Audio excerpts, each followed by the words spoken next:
শরতের প্রথম প্রহর, আকাশ জুড়ে হালকা মেঘের আনাগোনা, আর নিচে জেগে আছে এক চিলতে স্বপ্ন। বিল বা ঘিয়া, প্রকৃতির এক অদ্ভুত সন্ধিক্ষণ এই বিল। মাদারীপুরের রাজৈর আর গোপালগঞ্জের কোটালীপাড়া, দুই জেলার সীমানা যেন একাকার হয়ে মিশে গেছে জলের এই বিশাল ক্যানভাসে। আচ্ছা, এটা কি ওই যে চাষরা নাকি? হ্যাঁ চাষরা কাকা, আচ্ছা, এটা কই মাছ মারি, এই বড় বড় কই মাছ মারি। এত বড় কই আছে নাকি এই বিলে? কি করেন আপনি কোন কি মন্ত্র কথা? তাই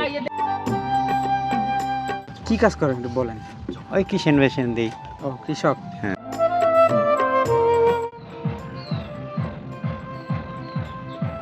দেখলাম তো আপনি পাক করতেছেন, তো দিদি কোথায়? সে পাগল হয়ে গেছে।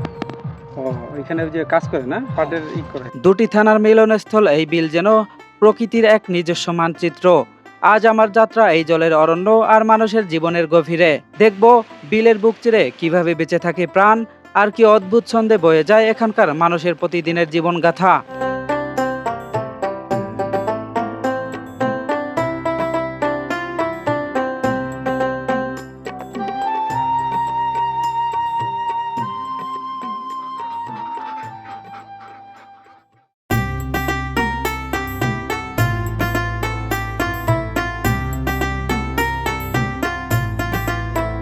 শরতের স্নিগ্ধ হাওয়ায় চারপাশটা যখন শান্ত, ঠিক তখনই বাংলার পথঘাটে মেতে উঠেছে এক সোনালী উৎসবে।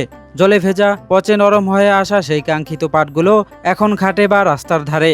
কৃষানীদের ব্যস্ত হাতগুলো নিখুঁত দক্ষতায় জাগ দেওয়া পাট থেকে ছড়িয়ে নিচ্ছে চকচকে সোনালী আঁশ। পানির গন্ধমাখা সেই ভেজা পাট ছড়ানোর ধুম আর মানুষের এই প্রাণান্তকর পরিশ্রমে যেন জীবন্ত হয়ে উঠেছে হাজার বছরের বাংলার আবহাওয়ামান ঐতিহ্য। এলো মাল মারা মালাইয়া। আচ্ছা, এটা কি ওই যে চাষরা নাকি? হ্যাঁ চাষরা কাকা, আচ্ছা, এটা কই মাছ মারি, এই বড় বড় কই মাছ মারি। এত বড় কই আছে নাকি এই বিলে? কি করেন আপনি কোন কি মন্ত্র কথা? তাই বেয়ানে দেখবেন আজকে হাজার হাজার টার মাছ ওড়ে আনে। বলেন কি? এই না আসবেন নর্মাল ওটা 5 লাখ টাকার মাল এইখানে। কেমন পাওয়া যায় কই মাছ? প্রচুর পরিমাণ মাছ পাওয়া যায়। আপনি কেমন পান? 5-7 কেজি ওঠে? না 5-7 কেজি না, এলো আইলো হলো ছুড়ে বেচা কিনা, কেউ বেচে 2000, কেউ বেচে 2500, কেউ বেচে 3000।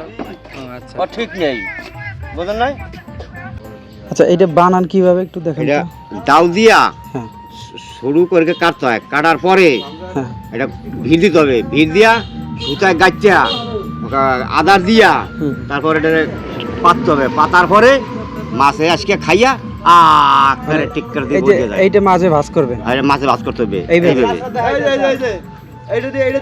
এই যে এইভাবে ভাজ দিতে হবে। হ্যাঁ, হ্যাঁ, দেওয়ার পরে এটা দেওয়ার পরে আদার আছে, আদার দিয়ে এবারে দড়ি এবারে ঢুকাই দিতে হবে। হুম, ঢুকাই দিলে পরা আজকে সুতা থাকবে বান্ধা, হুম, বান্ধা থাকার পরে যখন মাছে খাইবো হুম। ওই সময় এটা ছুটকে দিব, হ্যাঁ, হ্যাঁ, ছুটকে গেলে পরা মাছ একদম করে আগ করে থাকবে। হ্যাঁ, ওইটা দেখছি। এটা দেখছেন? হ্যাঁ, হ্যাঁ, ওইটা দেখছি। এটা কি মানে মাদারীপুরের ভিতরে পড়ছে? এটা মাদারের ভিতর আচ্ছা।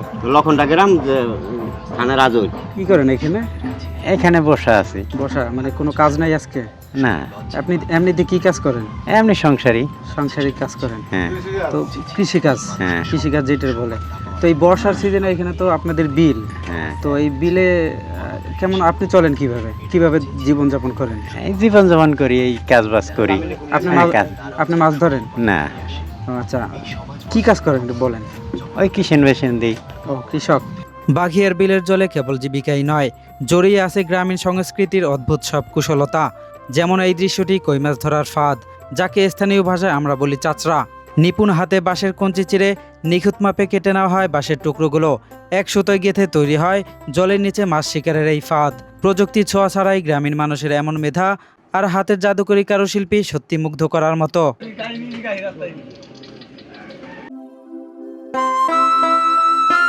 কাজের ক্লান্তির ফাঁকে একটু জিরিয়ে নেওয়ার ফুরসত।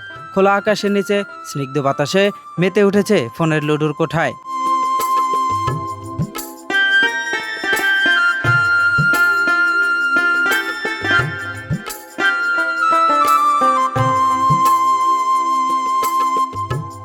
শহরের যান্ত্রিক খাঁচায় বন্দি সময় যেখানে হাঁপিয়ে ওঠে, গ্রামে এলে সেই সময়টাই যেন ডানা মেলে দেয় মুক্ত আকাশে। ঘরের দাওয়ায় কিংবা গাছের স্নিগ্ধ ছায়ায় যেখানে মন চায় সেখানে একটু জড়িয়ে নেওয়া যায় প্রকৃতির বুক। যেমন এই তিন ভাই খোলা আকাশের নিচে ক্লান্ত শরীর এলিয়ে দিয়ে হারিয়ে গেছেন গভীর ঘুমের অতলে। পরম নিশ্চিন্তে নাক ডেকে ঘুমানোর এই বিলাসিতাটুকুই তো গ্রামের সবচেয়ে বড় শান্তি, সবচেয়ে বড় পাওয়া।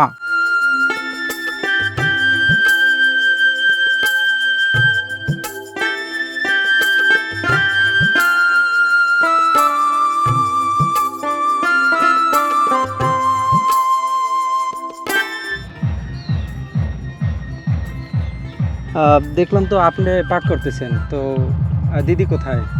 সে পাট নম্বর গেছে। ও, ওইখানে যে কাজ করে না, পাটের করে। আচ্ছা, তো এখন দুপুরের কি কি আয়োজন করছেন? আজকে এখন কাম কাজ তো, হ্যাঁ, দুপুরে ডাল ভাত। আর শুধু ডাল ভাত, হ্যাঁ। আর কিছু নাই? আর একটা ভাজি করবো। আচ্ছা, তো ভাই আপনি কি করেন? আমি ওই কিষাণ বাজার দিয়ে খেয়ে। আজকে কাজ নাই? না, আজকে কাজ হয় না। কি কাজ করেন বলেন তো? আমি তো এসে চিহ্ন দিয়ে কিষাণ দিয়ে।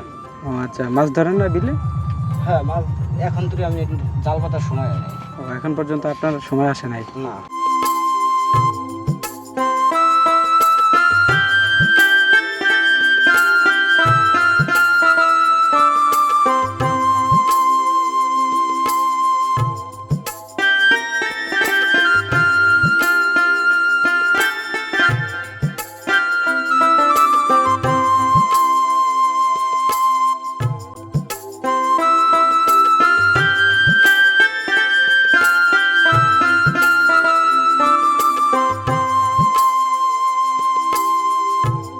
বর্ষার রূপালী জলে যখন থই থই করে চারপাশ, বাড়ির উঠান ছুঁয়ে তখন জেগে ওঠে বাংলার চিরচেনা বাঁশের সাঁকো।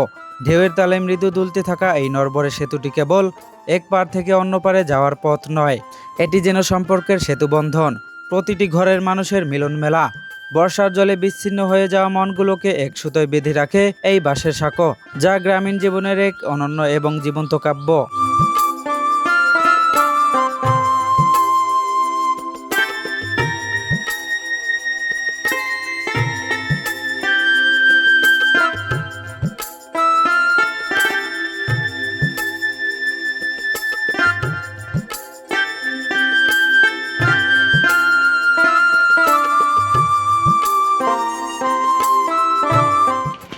আর কাকা তো কাজে ব্যস্ত না?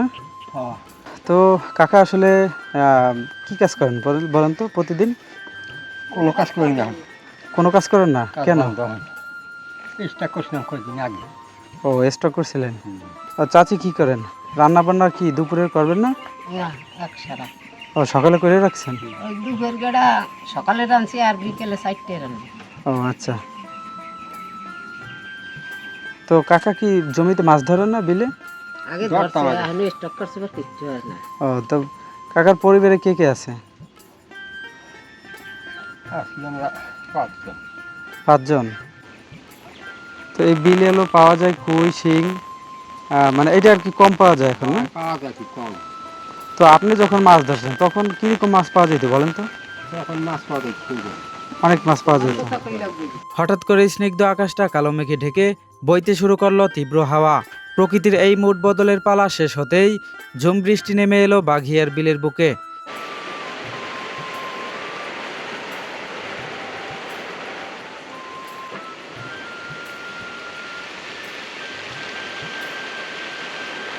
কিছুক্ষণ গৃহকোণে বন্দি থেকে হাতে একটা ছাতা নিয়ে বেরিয়ে পড়লাম খোলা প্রান্তরে, বৃষ্টির এই রূপটাকে একটু কাছ থেকে ছোঁয়ার জন্য, হৃদয়ে অনুভব করার জন্য।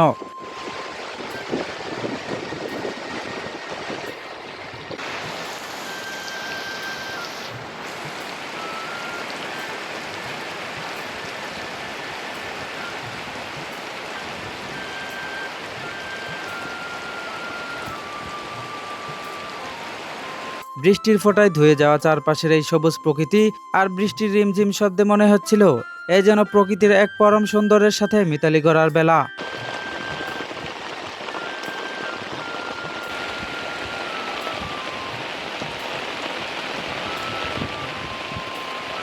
ছাতার কাপড়ের ওপর যখন বৃষ্টির ফোঁটাগুলো ঝরে পড়ে তখন মনে হয় যেন কেউ মুঠো মুঠো ক্ষয় ফুটিয়ে চলেছে অনবরত।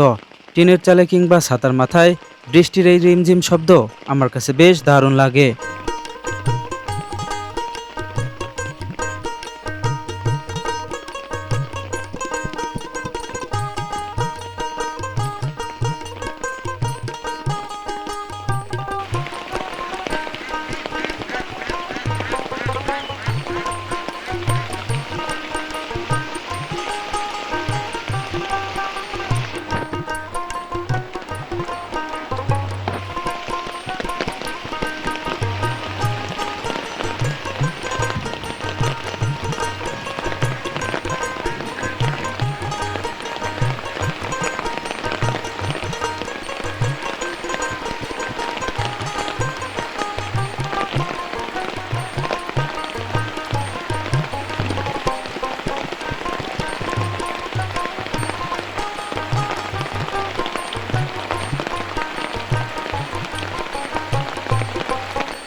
বাঘিয়ার বিলের পাড়টা কিছু ঘুরে দেখেছি, তবে এবার আমাদের যাত্রা বিলের মাঝে বসতি এমন এক ঠিকানায়।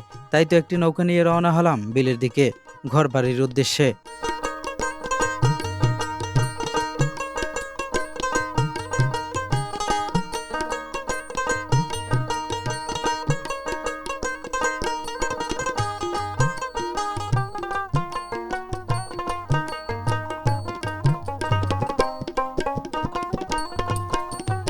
নৌকার মৃদু গতিতে এগিয়ে যাওয়ার সময় হঠাৎই চোখ আটকে গেল এক অদ্ভুত দৃশ্যে।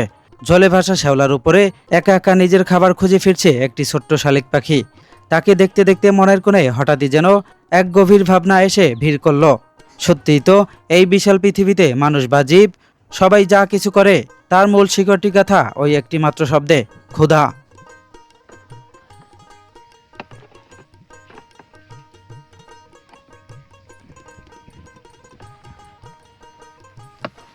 দর্শক, বৃষ্টি পড়ছে, তো ইতিমধ্যে অনেক বৃষ্টি হলো। এরপরে আমরা ছাতাটা আনলাম না, ভেবেছিলাম যে হয়তো বৃষ্টি আর হবে না, তো আকস্মিক আবার বৃষ্টি নামা শুরু করলো। মেঘের কান্না বলা যায় শুরু হয়ে গেছে।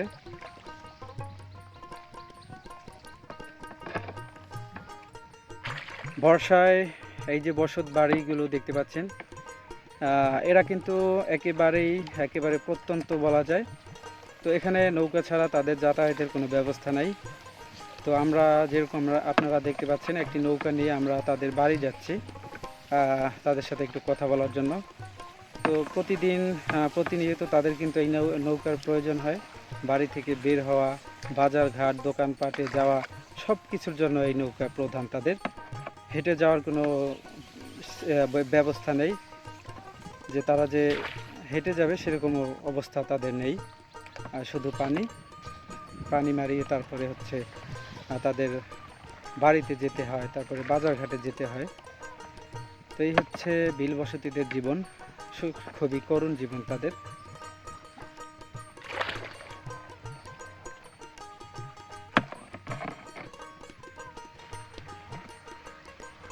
আমরা বাড়ির প্রায় কাছাকাছি চলে এসেছি। এই হচ্ছে তাদের বাড়ি।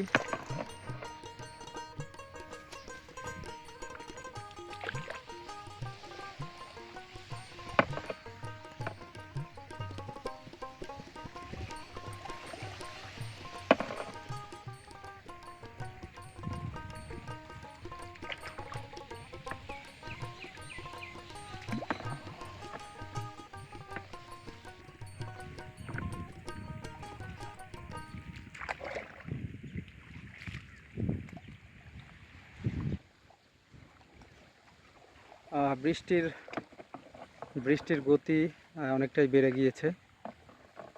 তারপরও আমাদের আসলে যেহেতু ছাতা আনা হয় নাই, সেজন্য আমাদের একটু ভিজতে হবে। এই যে দর্শক, একেবারে কাছাকাছি চলে এসেছি।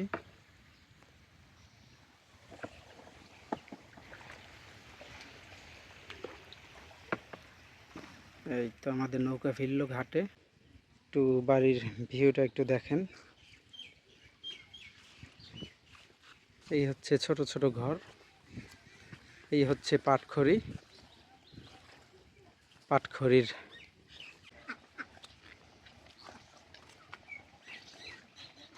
এই হচ্ছে বাড়ির মাঝে একটি তাল গাছ।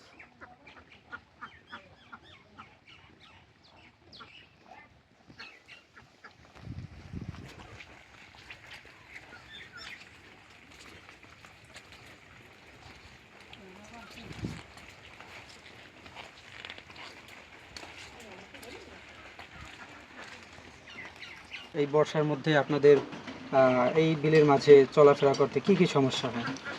এই বর্ষাকালে এই আমাদের যেমন রাস্তা নাই, কোনো পথ নাই, এই নৌকায় যাইতে হয়, নৌকায় আসতে হয়, এইগুলো সমস্যা আমাকে। প্রধান সমস্যা এটা। হ্যাঁ, তো বাজারঘাট তারপরে রাস্তা বের হতে হলে তো সব সময় প্রয়োজন নৌকা। নৌকা, তো নৌকার ব্যবহারটা কি কি প্রয়োজনে ব্যবহার করেন বলেন তো? ওই নৌকা, ওই যে ধরেন নৌকা মিস্ত্রি যে করার নাকি, ওই তারপর মাছ ওই দেওয়া নাকি, আলকাতরা দেওয়া নাকি, সোহন নাকি, হ্যাঁ, অনেক কিছু বইটা আচ্ছা, নাকি। যদি কোনো মানুষ বাড়িতে অসুস্থ হয় তখন কি করেন? ওই যে নৌকারই ব্যবস্থা, মানে যাতায়াতের জন্য শুধু নৌকা। নৌকা। তো আপনারা তো এই যে রাস্তাঘাট না থাকার কারণে মনে হয় বাড়ি বাইরের দিকে অতটা বের হন না। আর বাইরে দরকার বিষয় যাইতে হয়। আচ্ছা, আপনি কি কাজ করেন? আমি এমনি এখন বর্তমানে কিছু করি না, আমি এখন তো বুড়া মানুষ। হ্যাঁ, এই মাছ ধরেন? না, মাছও ধরি না। আচ্ছা, শুধু আপাতত আর কি আপনার কাজ নেই। আমার কাজ নেই। বিলের মাঝে আপনি কি কাজ করেন বলেন তো? বিলের মাঝে সংসারী কাজ করি, যেটা বাজে হেডি করি। বিলে কি মাছ ধরেন? ওই মাছের সময় মাছ ধরি। মাছ কেমন পাওয়া যায়? মাছ পাওয়া যায় না এখন, আগের মতো মাছ নেই? আগের মতন মাছ নাই। যে কাম যেটা বাজে, ধান দেওয়ার সময় ধান দেওয়া, কিষান দেওয়ার সময় কিষান দেওয়া। আমরা হলো গরিব মানুষ। এখানে ফসল হয় কেমন? ফসল হয় ওই মোটামুটি। মোটামুটি। এই জমিতে কি কি ফসল হয়? এই খালি একই ফসল, ধান। শুধু ধান? ধান। ও, এছাড়া এই ব্যতীত কিছু হয় না? না, ওই ঘাস ঘুষ কাটি, ওই মাঝে মাঝে ওই দুইটা মাছ মারি। একেবারে বলা যায় সাধারণ জীবনযাপন আপনার। হ্যাঁ হ্যাঁ। দুপুরের নরম রোদ আর বৃষ্টির রিমঝিম পেরিয়ে বাঘিয়ার বিলের এই অন্তহীন জলরাশির বুক চিরে পথ চলা যেন এক অন্য ভুবনের হাতছানি। জল, আকাশ আর এই সরল মানুষগুলোর জীবনযাত্রার সাথে মিশে থাকা নিবিড় মিতালি সহজে ভোলার নয়। বিলের বুক জুড়ে জড়িয়ে থাকা অজস্র স্মৃতি আর স্নিগ্ধ বাতাস বুকে মেখেই আজ এখানে ইতি টানছি আমাদের এই ছোট্ট জলযাত্রা। আবার কোনো একদিন হয়তো অন্য কোনো দিগন্তে দেখা হবে এই বাংলারই চেনা কোনো ঠিকানায়। প্রিয় দর্শক, সবাই ভালো থাকুন, সুস্থ থাকুন। আল্লাহ হাফেজ।